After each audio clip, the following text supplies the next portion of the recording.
ಗುರುಭ್ಯೋ ನಮಃ. ಶ್ರೀಮಾತ್ರೇ ನಮಃ. ಮನುಷ್ಯ ಜೀವನ ಹೇಗೆ ಅಂದರೆ ಅನೇಕ ಕಷ್ಟಗಳೇ. ಯಾವುದೋ ಒಂದು ಪ್ರಾಣಿನ ತಗೊಂಡ್ರೆ ಆ ಪ್ರಾಣಿ ಕೇವಲ ತನ್ನ ಊಟನ ಮಾತ್ರ ನೋಡುತ್ತೆ. ಏನು ಸಿಗುತ್ತೆ ಅದನ್ನು ತಿನ್ನುತ್ತೆ, ಅದಕ್ಕೆಲ್ಲಿ ಮಲ್ಕೊಳ್ಳೋಕೆ ಜಾಗ ಸಿಗುತ್ತೆ ಅಲ್ಲಿ ಹೋಗಿ ಮಲ್ಕೊಂಡ್ಬಿಡುತ್ತೆ. ಅದೆರಡೇ ಕೆಲಸ ಮಾಡುತ್ತೆ. ಆದರೆ ಮನುಷ್ಯ ನಾವು ಏನಿದ್ದೀವಲ್ಲ, ಆ ಎರಡನ್ನು ಬಿಟ್ಟು ಬೇರೆ ಎಲ್ಲವನ್ನು ಮಾಡ್ತೇವೆ. ಟೈಮಿಗೆ ಸರಿಯಾಗಿ ಊಟ ಮಾಡೋದಿಲ್ಲ, ಟೈಮಿಗೆ ಸರಿಯಾಗಿ ನಿದ್ದೆ ಮಾಡೋದಿಲ್ಲ, ಕೆಲಸದ ಒತ್ತಡದಲ್ಲೇ ನಮ್ಮ ಇಡೀ ಜೀವನವನ್ನು ಕಳೆದುಬಿಡ್ತೀವಿ. ಇವುಗಳ ಮಧ್ಯೆ ಬೇಡವಾದ ಅಥವಾ ಬೇಕಾದ ಆಲೋಚನೆಗಳಲ್ಲಿ, ಭಾವನೆಗಳ ತೊಳಲಾಟದಲ್ಲಿ, ಕಷ್ಟಗಳಲ್ಲೇ ಸಿಗಾಕೊಂಡ್ಬಿಡ್ತೀವಿ. ಆ ಮೋಹದ ಬಂಧನದಲ್ಲಿ ಸಿಗಾಕೊಂಡು ನರಳಾಡ್ತಿರ್ತೀವಿ. ಅದು ಬೇಕೋ ಬೇಡವೋ ಗೊತ್ತಿಲ್ಲ. ಒಂದನ್ನು ಅದು ಇಚ್ಛೆ ಇದೆ ಅಥವಾ ಇಷ್ಟಪಟ್ಟಿದ್ದೀವಿ ಅಂದರೆ ಅದನ್ನು ಪಡ್ಕೊಂಡ್ಬಿಡ್ಬೇಕು. ಅದನ್ನ ಹತ್ರ ಇಲ್ಲ, ಅದು ಬೇಕು ಇದು ಬೇಕು, ಅದಿದ್ದರೆ ನಾನು ಚೆನ್ನಾಗಿರ್ತೀನಿ, ಇನ್ಯಾವುದೋ ಒಂದು ವಸ್ತು ಇದ್ದರೆ ಚೆನ್ನಾಗಿರ್ತೀನಿ, ಯಾರೋ ವ್ಯಕ್ತಿ ಇದ್ದರೆ ಚೆನ್ನಾಗಿರ್ತೀನಿ. ಈ ಎಲ್ಲ ಆಲೋಚನೆಗಳ ಮಧ್ಯೆ ನಾವು ಮುಖ್ಯವಾಗಿ ಮರ್ತು ಹೋಗೋದು, ಭೂಮಿಗೆ ಯಾಕೆ ಬಂದ್ವಿ ನಾವು? ಎಷ್ಟೋ ಜನ್ಮಗಳನ್ನ ತಗೊಂಡಿರುತ್ತೆ ನಮ್ಮ ಆತ್ಮ. ಒಂದು ಸಣ್ಣ ಇರುವೆಯಿಂದ ಮನುಷ್ಯನಾಗುವವರೆಗೂ ಎಷ್ಟೋ ಜನ್ಮಗಳು ಬಂದು ಹೋಗಿರುತ್ತೆ. ಒಂದು ಜನ್ಮದಲ್ಲಿ ರಾಜನಾಗಿರಬಹುದು, ಪ್ರಾಣಿಯಾಗಿರಬಹುದು, ಭಿಕ್ಷುಕನಾಗಿರಬಹುದು, ಏನೋ ಆಗಿರಬಹುದು. ಈ ಜೀವನದಲ್ಲಿ ಏನಾಗಿದ್ದೀವಿ ಆ ಪ್ರಜ್ಞೆಯೂ ಇಲ್ಲದಂತೆ ಬೇರೇನೋ ಹುಡುಕಾಟದಲ್ಲಿ ಒದ್ದಾಡ್ತಿರ್ತೇವೆ. ನಾನು ಯಾರು ಅನ್ನೋ ಪ್ರಶ್ನೆಯನ್ನು ಹುಡ್ಕೊಂಡು ಹೊರಟವರು ತುಂಬ ಕಡಿಮೆ. ಆ ಸಂಸಾರ ಬಂಧನದಲ್ಲಿ ಸಿಗಾಕೊಂಡು ಆ ಹೊರಗೆ ಬರೋಕ್ಕಾಗದೆ ಏನು ಮಾಡಬೇಕು ಅನ್ನೋ ತಿಳಿಯದೆ ನರಳೋರೇ ಜಾಸ್ತಿ ನಾವು. ಕಾಮಾಪೇಕ್ಷೆಗಳು ಅಂದರೆ ಏನನ್ನೆಲ್ಲವನ್ನು ಬಯಸ್ತಿರ್ತದೆ ಅಲ್ಲೂ ಕಾಮವೇ. ಆ ಕಾಮವನ್ನು ನಿಯಂತ್ರಣ ಮಾಡೋದಿದೆಯಲ್ಲ, ಅತ್ಯಂತ ದೊಡ್ಡ ವಿಷಯ. ಧರ್ಮ, ಅರ್ಥ, ಕಾಮ, ಮೋಕ್ಷ ಚತುರ್ವಿಧ ಪುರುಷಾರ್ಥಗಳನ್ನು ನಾವು ಬಿಟ್ಟಿರೋದೇ ಇಲ್ಲ. ಯಾವುದೋ ಒಂದು ಬೇಕು, ಆ ಅಪೇಕ್ಷೆಯೇ ಕಾಮ. ಒಂದು ಗಾಡಿ ಇದೆ, ಕಾರ್ ಬೇಕು, ಕಾರಿದೆ ಮತ್ತಿಂದೊಂದು ಯಾವುದೋ ಬೇಕು, ಮನೆ ಇದೆ ಮತ್ತೊಂದು ದೊಡ್ಡ ಮನೆ ಬೇಕು. ಹಾಗೆ ಆಸೆಗಳಿಗೆ ಅಂತ್ಯವೇ ಇಲ್ಲ.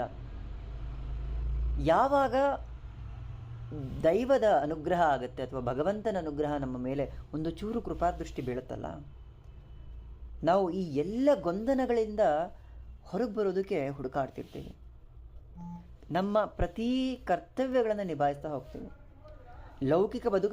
ಲೌಕಿಕವಾಗಿ ನಾವು ಬದುಕಿದ್ದು ಜನರ ಎಲ್ಲ ಭಾವನೆಗಳನ್ನು ಅರ್ಥ ಮಾಡ್ಕೊಳ್ತಾ ಹೋಗ್ತೀವಿ. ನಮ್ಮ ಕರ್ತವ್ಯ, ನಾವು ಹುಟ್ಟಿದ್ದೀವಿ, ನನ್ನ ತಂದೆ ತಾಯಿ ನೋಡ್ಕೊಬೇಕು, ಅಕ್ಕ ತಂಗಿರನ್ನು ನೋಡ್ಕೊಬೇಕು, ಹೆಂಡತಿ ಮಕ್ಕಳನ್ನು ಕಾಪಾಡಬೇಕು. ಆ ಎಲ್ಲ ಕರ್ತವ್ಯಗಳನ್ನು ನಿಭಾಯಿಸೋದಿದೆಯಲ್ಲ, ಆ ನಿಭಾಯಿಸ್ತಾ ನಮ್ಮನ್ನು ನಾವು ಮರ್ತು ಹೋಗ್ತೀವಿ. ಏನು ನಾನು, ಯಾಕೆ ಬಂದಿದ್ದೆ ನಾನು ಅನ್ನೋದನ್ನು ಮರ್ತು ಹೋಗ್ತೀವಿ. ಯಾವಾಗ ಆ ಕಡೆ ನಾವು ಮುಖ ಮಾಡಿ ನೋಡ್ತೀವಲ್ಲ, ಏನಕ್ಕೆ ನಾನು ಬಂದೆ, ಇಷ್ಟೊಂದು ನೋವು ಅನುಭವಿಸ್ತಾ ಇದ್ದೀನಿ, ಯಾರಿಗೋಸ್ಕರ ಅಳ್ತಾ ಇದ್ದೀನಿ, ಬೇರೆ ಯಾರವ್ರನ್ನೋ ನನಗೋಸ್ಕರ ಇದ್ದಾರೆ ಅನ್ನೋ ಇದರಲ್ಲಿದ್ದೀವಿ. ಆ ಭ್ರಮಾಲೋಕದಲ್ಲಿ ಬದುಕ್ತಾ ಇದ್ದೀವಿ. ಆ ಭ್ರಮೆಯಿಂದ ಹೊರಗೆ ಬರಬೇಕಂದ್ರೆ ನಮಗೆ ಬೇಕಾಗಿರೋದು ಆ ಮಾಯಾಶಕ್ತಿಯನ್ನು ಹೊರಗೆ ಬರಬೇಕು. ಮಹಾಮಾಯೆಯನ್ನೇ ಪ್ರಾರ್ಥನೆ ಮಾಡಬೇಕು. ಈ ಎಲ್ಲ ಜಂಜಾಟಗಳ ಮಧ್ಯೆ ಬಿಟ್ಬಿಟ್ಟು ಆ ತಾಯಿ ನಮ್ಮನ್ನು ನೋಡಿ ಅವಳು ಖುಷಿ ಪಡ್ತಿರ್ತಾಳೆ. ಕ್ಷುಲ್ಲಕ ಕಾರಣಗಳಿಗೆ ತಲೆ ಕೆಡಿಸ್ಕೊತೀವಿ. ಒಂದು ನಿಮಿಷ ಸುಮ್ಮನೆ ಇದ್ಬಿಟ್ರೆ ಆ ತೊಂದರೆ ಆಗೋದಿಲ್ಲ. ಜೈಲಿಗೆ ಹೋಗಿ ಒಮ್ಮೆ ನೋಡಿ ಬಂದರೆ ಅಲ್ಲಿ ತಪ್ಪು ಮಾಡಿ ಪಶ್ಚಾತ್ತಾಪ ಪಡ್ತಾ ಇರೋರ ಸಂಖ್ಯೆ ತುಂಬ. ಆ ಒಂದು ಕ್ಷಣ ನನ್ನ ಕೋಪವನ್ನು ಹಿಡಿತದಲ್ಲಿ ಇಟ್ಕೊಂಡಿದ್ದರೆ, ಆ ಒಂದು ಕ್ಷಣ ನಾನು ಆ ನಿರ್ಧಾರವನ್ನು ತಗೊಳ್ಳದೇ ಇದ್ದರೆ, ಈ ಕ್ಷಣಕ್ಕೆ ನಾನು ಇಲ್ಲಿರ್ತಿರಲಿಲ್ಲ ಅನ್ನೋರು ಸಾಕಷ್ಟು ಜನ ಇರ್ತಾರೆ. ಯಾಕೆ ಹಾಗೆ ಅಂದರೆ, ಕಾಮ, ಕ್ರೋಧ, ಲೋಭ, ಮೋಹ, ಮದಮಾತ್ಸರ್ಯಗಳನ್ನು ಅವು ಹೇಳ್ದಂಗೆ ನಾವು ಕುಣಿತಾ ಹೋಗ್ತಾ ಇದ್ದೀವಿ.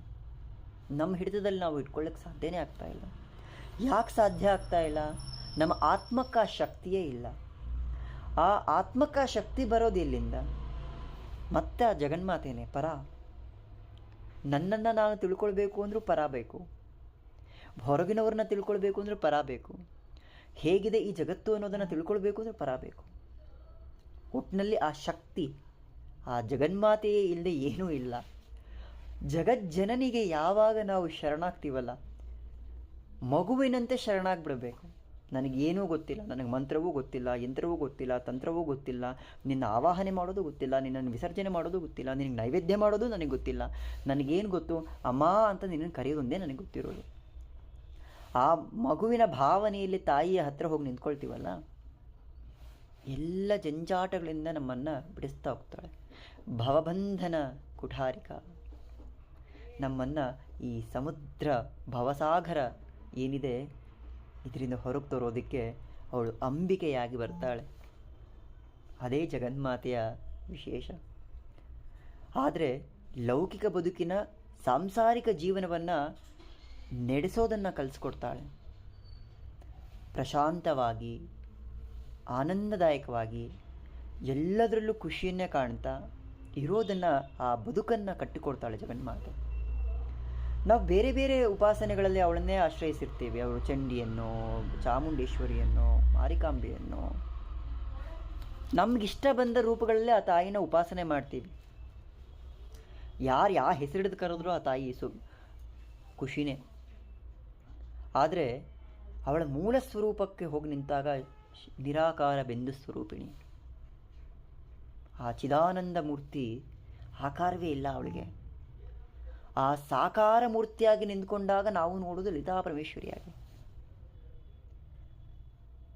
ಸದಾಶಿವ ಕುಟುಂಬಿನಿ. ಆ ಸದಾಶಿವ ಕುಟುಂಬಿನಿ ಅಂದರೆ ಯಾರು? ಸದಾಶಿವನ ಪರಿವಾರ. ಪ್ರತಿಯೊಂದು ಜೀವವು ಸದಾಶಿವನ ಪರಿವಾರವೇ. ಜಗದಪ್ಪಿತರೊಂದೇ ಪಾರ್ವತೀ ಪರಮೇಶ್ವರ ಅಂತ ಹೇಳ್ತೀವಿ. ಅಂದರೆ ಜಗತ್ತಿನ ಎಲ್ಲ ಸಮಸ್ತ ಜೀವಿಗಳಿಗೂ ತಂದೆ ತಾಯಿ ಯಾರು ಅಂದರೆ ಪಾರ್ವತಿ ಪರಮೇಶ್ವರ. ಅಂದರೆ ನಾವೆಲ್ಲರೂ ಅವಳ ಕುಟುಂಬದವರೇ. ನಮ್ಮನ್ನು ರಕ್ಷಣೆ ಮಾಡೋದು ಅವಳದ್ದೇ ಹೊಣೆಗಾರಿಕೆ, ಅವಳದ್ದೇ ಜವಾಬ್ದಾರಿ.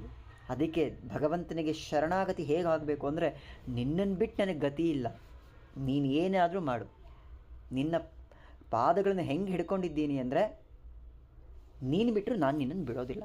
ಆ ದೃಢವಾದ ವಿಶ್ವಾಸ, ದೃಢವಾದ ನಂಬಿಕೆಯಲ್ಲಿ ಕುತ್ಕೊಂಡಾಗ ಜಗನ್ಮಾತೆ ಆ ಕ್ಷಣಕ್ಕೆ ನಮ್ಮ ಜೀವನವನ್ನು ಬದಲಾಯಿಸ್ಬಿಡ್ತಾಳೆ.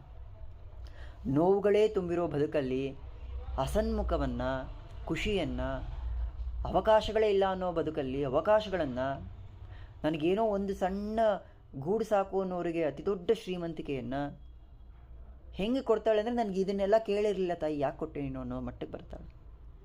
ಕಾರಣ ಶರಣಾಗತಿ. ದೈವವನ್ನು ಒಲಿಸ್ಕೊಳ್ಳೋದು ತುಂಬ ಕಷ್ಟ, ಆದರೆ ಭಗವಂತನಿಗೆ ಶರಣಾದಾಗ ಅವಳ ಅನುಗ್ರಹವನ್ನು ಪಡೆಯೋದು ಬಹಳ ಸುಲಭ. ಸಿದ್ಧಿ ಸಾಧನೆಗಳನ್ನು ಮಾಡ್ಕೊಳ್ಳೋದಕ್ಕಿಂತ ಭಕ್ತಿಯ ಹಾದಿಯಲ್ಲಿ ನಡೀತಾ ಹೋಗಬೇಕು. ಆ ಭಕ್ತಿಯ ಹಾದಿ ಇದೆಯಲ್ಲ ತುಂಬ ಕಷ್ಟ, ಪರೀಕ್ಷೆಗಳು ಬರುತ್ತೆ.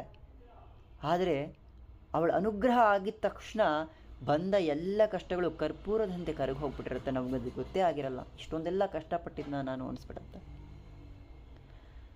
ಪ್ರತಿ ಕ್ಷಣ ನಮ್ಮ ಜೀವನದಲ್ಲಿ ಒಂದು 10 ನಿಮಿಷ ಭಗವಂತನಿಗೆ ಕೊಡೋದಕ್ಕೆ ನಮಗೆ ಸಮಯ ಇಲ್ಲ.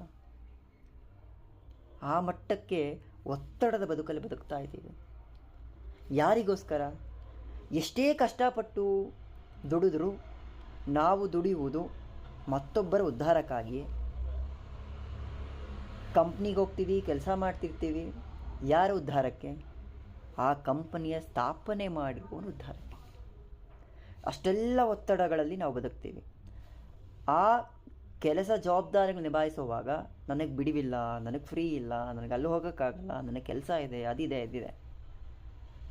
ನೀನು ದೇಹವನ್ನೇ ತ್ಯಜಿಸಿದ ನಂತರ ನಿನ್ನ ಜಾಗಕ್ಕೆ ಮತ್ತೊಬ್ಬ ಬಂದು ಕೂತ್ಕೊಳ್ತಾನೆ.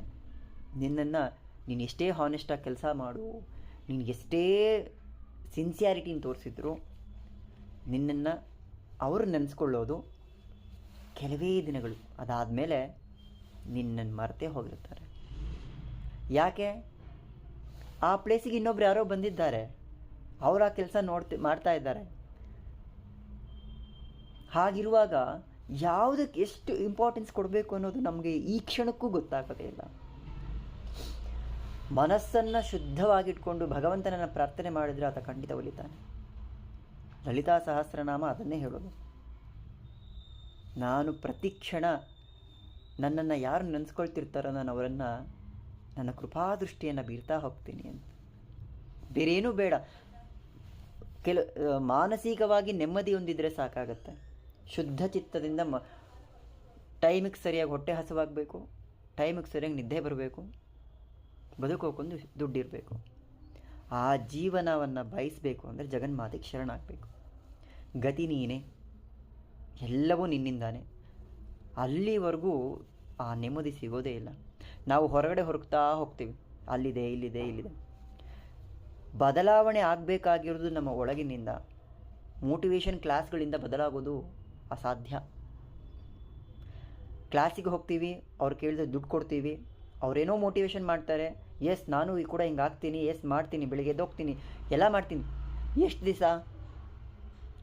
ಒಂದು ವಾರ, ಒಂದು ತಿಂಗಳು, ಅದಾದಮೇಲೆ ಯಥಾಸ್ಥಿತಿಗೆ ಬಂದು ನಿಂತ್ಕೊತೀವಿ. ಅಯ್ಯೋ ಯಾರು ಹೋಗ್ತಾರೆ ಬಿಡು, ಅಯ್ಯೋ ಯಾರು ಮಾಡ್ತಾರೆ ಬಿಡು. ಆದರೆ ಆ ಬದಲಾವಣೆ ನಮ್ಮೊಳಗಿನಿಂದ ಆಗುತ್ತಲ್ಲ.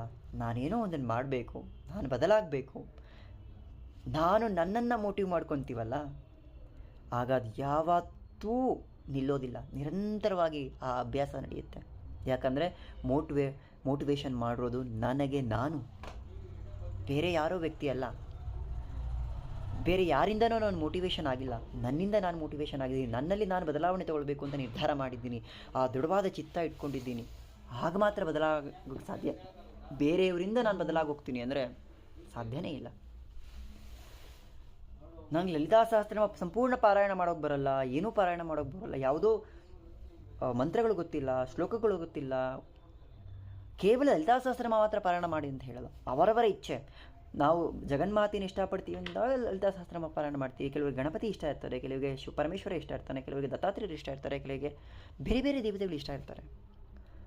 ಅವರ ಯಾವುದೋ ಒಂದು ಶ್ಲೋಕವನ್ನು, ಯಾವುದೋ ಒಂದು ಕವಚವನ್ನು, ಯಾವುದೋ ಒಂದು ಮಂತ್ರವನ್ನು ನಿತ್ಯ ಈ ಸಮಯಕ್ಕೆ ನಾನು ಪಾರಾಯಣ ಮಾಡ್ತೀನಿ, ಈ ಸಮಯಕ್ಕೆ ನಾನು ಕೂತ್ಕೊತೀನಿ, ಬೆಳಗ್ಗೆ ರಾತ್ರಿ ಯಾವಾಗಲೂ 10 ನಿಮಿಷ ನಾನು ಇದು ಕೊಡ್ತೀನಿ ಅಂತ ಕೂತ್ಕೊಂಡ್ರೆ ಇಡೀ ಬದುಕು ಬದಲಾಗುತ್ತೆ. ಯಾಕಂದರೆ ಆ 10 ನಿಮಿಷ ನಿನ್ನ ಮನಸ್ಸಲ್ಲಿ ಹೆಂಗೆ ಕೂತಿರುತ್ತೆ ಅಂದರೆ, ಅದು ನಾನು ಬಿಟ್ಟೆ ಅಂದರೆ ಹಸಿವಾಗುವುದಕ್ಕಿಂತ ಹೆಚ್ಚಾಗಿ ಅದು ನಮ್ಮ ಕಾಡುತ್ತೆ. ನಾನು ಬಿಟ್ಬಿಟ್ನಲ್ಲ ಅದನ್ನು ಅಂತ ಭಾವನೆ. ಭಗವಂತ ನಮ್ಮಿಂದ ಕೇಳುವುದು ಕೇವಲ ಭಾವನೆಯನ್ನು, ಭಕ್ತಿಯನ್ನು. ಮತ್ತೊರು ಇನ್ನೇನನ್ನು ಕೇಳೋಕ್ಕೆ ಸಾಧ್ಯನೇ ಇಲ್ಲ. ಅವನ ಹತ್ರನೇ ಬೇಜಾನ್ ಎಲ್ಲ ಇದೆ, ದುಡ್ಡೆಲ್ಲ ಅವನು ಕೊಟ್ಟರೆ ನಾವು ಕೊಡೋದು. ಅವನು ನಮಗೆ ಏನನ್ನು ಕೊಟ್ಟಿದ್ದಾನೋ ಅದನ್ನಷ್ಟೇ ನಾವು ಅವನಿಗೆ ಕೊಡ್ತೀವಿ, ನೀನು ಕೊಡೋಕ್ಕೆ ಸಾಧ್ಯನೇ ಇಲ್ಲ. ಹಾಗೆ ಬದಲಾಗಬೇಕು ಅನ್ನೋದು ಮನಸ್ಸಿನಿಂದ, ಆಂತರ್ಯದಿಂದ ಬರಬೇಕು. ಚಿತ್ಕಲಾನಂದ ಸ್ವರೂಪಿಣಿಯಾದ ಭಗವತಿಯನ್ನು ನಮ್ಮ ಚಿತ್ತದಲ್ಲಿ ತುಂಬ್ಕೊಂಡ್ಬಿಡ್ಬೇಕು. ನೀನೇ ಗತಿ. ಆಗ ಎಂಥದ್ದೇ ಕಷ್ಟ ಬಂದರೂ, ಎಂಥ ಪರಿಸ್ಥಿತಿ ಬಂದರೂ ಮನಸ್ಸು ಸ್ಥಿರವಾಗಿಯೇ ಇರುತ್ತೆ. ಆ ಜಗನ್ಮಾತೆಯ ಮೇಲೆ ನೀನಿದ್ದೀಯ ನನ್ನನ್ನು ಕಾಪಾಡೋದಕ್ಕೆ, ಬೇರೆ ಯಾರಿಂದನೂ ಏನೂ ಮಾಡೋಕ್ಕೆ ಸಾಧ್ಯ ಇಲ್ಲ ಅನ್ನೋ ಭಾವನೆ ನಮ್ಮಲ್ಲಿ ಮನಸ್ಸಿಗೆ ಕುತ್ಕೊಂಡ್ಬಿಡುತ್ತೆ. ಶ್ರೀಮಾತ್ರೇ ನಮಃ ಅನ್ನುವ ಆ ನಾಮ ಸಾಕು ಮನುಷ್ಯನ ಮನಸ್ಸನ್ನು ಬದಲಾಯಿಸೋದಕ್ಕೆ. ಶ್ರೀಮಾತ್ರೇ ನಮಃ ಕುತ್ಕೊಂಡಾಗ 10 ನಿಮಿಷ ಶ್ರೀಮಾತ್ರೇ ನಮಃ ಅಂದ್ಕೊಂಡ್ರೂ ಮನಸ್ಸು ಖುಷಿಯಾಗಿ ಇರುತ್ತೆ. ಖುಷಿಗೆ ಆ ಕ್ಷಣ ಅದನ್ನು ಅನುಭವಿಸೋದಿದೆಯಲ್ಲ, ಕೆಲವ್ರಿಗೆ ನಮ್ಮ ಕಷ್ಟಗಳನ್ನು ಯಾರಿಗೆ ಹೇಳ್ಕೊಳ್ಬೇಕು ಅನ್ನೋದು ಕೂಡ ಗೊತ್ತಾಗೋದಿಲ್ಲ, ಹೇಳ್ಕೊಳ್ಳೋದಕ್ಕೂ ಒಬ್ಬರು ಇಲ್ಲ. ಭಗವಂತನಿಗೆ ಹೇಳ್ಕೊಬೇಕಷ್ಟೆ. ಅವನು ಕೇಳಿಸ್ಕೊಳ್ತಾನೆ, ಪ್ರತಿಕ್ರಿಯೆ ಕೊಡೋದಿಲ್ಲ. ಆ ಕಷ್ಟಗಳನ್ನು ನಿವಾರಿಸ್ತಾನೆ. ಯಾಕಂದರೆ ಎಲ್ಲ ಪ್ರಾಣಿಗಳನ್ನು ರಕ್ಷಿಸುವ ಹೊಣೆಗಾರಿಕೆ ಇರೋದು ಭಗವಂತನಿಗೆ ಮಾತ್ರ. ಹಾಗಾಗಿ ಅವನಿಗೆ ಶರಣಾದರೆ ಎಲ್ಲವೂ ಸಿಗುತ್ತೆ, ಬಯಸಿದ್ದಕ್ಕಿಂತ ಹೆಚ್ಚಿಗೆನೇ ಸಿಗುತ್ತೆ. ಶ್ರೀಮಾತ್ರೇ ನಮಃ.